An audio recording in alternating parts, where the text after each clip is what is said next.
Subscribe করুন রংধনু, click করুন বেল আইকন।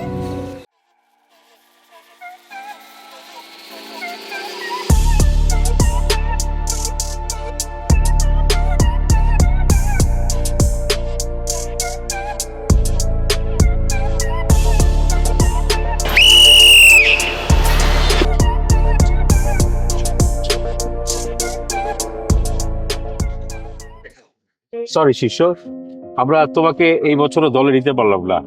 তবে তুমি মন খারাপ করো না, তুমি চেষ্টা করে যাও। আশা করি তুমি নেক্সট ইয়ারে অবশ্যই দলে চান্স পাবে। এই তুই তো এই বছর দলে আসতে পারলি না, গত বছর পারিসনি, আমার মনে হচ্ছে আগামী বছরও দলে আসতে পারবি না।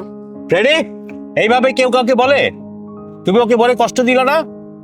তুমি যদি নেক্সট টাইম আর এরকম ভাবে কাউকে বলো, আমি কিন্তু তোমাকে আর সিলেক্ট করবো না, দল থেকে বের করে দেবো। পরে থাকে জানো।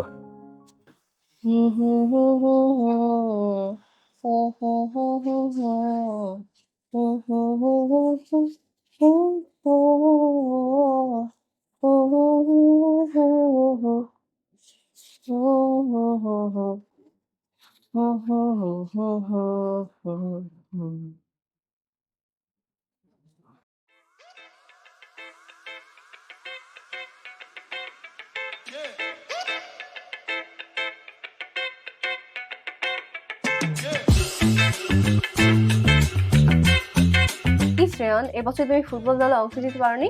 না দিদি, এই বছর আমাকে দল নেয়নি।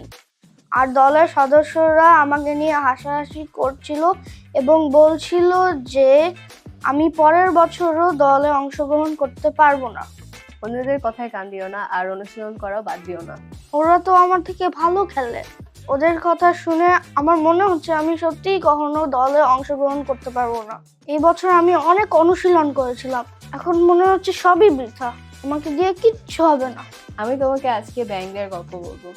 সেই গল্পে দুটি ব্যাঙ ছিল যে একই সমস্যায় পড়েছিল, কিন্তু পরিস্থিতি মোকাবেলায় দুই ব্যাঙ দুইভাবে করেছিল। তাই শোনো তাহলে। একদিন বনের ভিতরে একদল ব্যাঙ জল খুঁজছিল। হঠাৎ দুই ব্যাঙ গভীর গর্তে পড়ে গেল। পড়ে গিয়ে তারা প্রচন্ড ভয় পেল। আর অন্য ব্যাঙরাও তাদের জন্য দুশ্চিন্তা করতে লাগলো, কারণ তারা ভাবলো এত গভীর গর্ত থেকে পড়ে যাওয়া ব্যাঙ দুটির কেউই বের হতে পারবে না। তাই গর্তে পড়ে যাওয়া ব্যাঙদের তারা বলতে লাগলো, তোমাদের কোনো চেষ্টাই করার প্রয়োজন নেই ওখান থেকে বের হওয়ার জন্য। তোমরা গর্ত থেকে বের হতে পারবে না, এটা অনেক গভীর। বন্ধু, এটা অসম্ভব মনে হচ্ছে, এখন আমরা কি করতে পারি?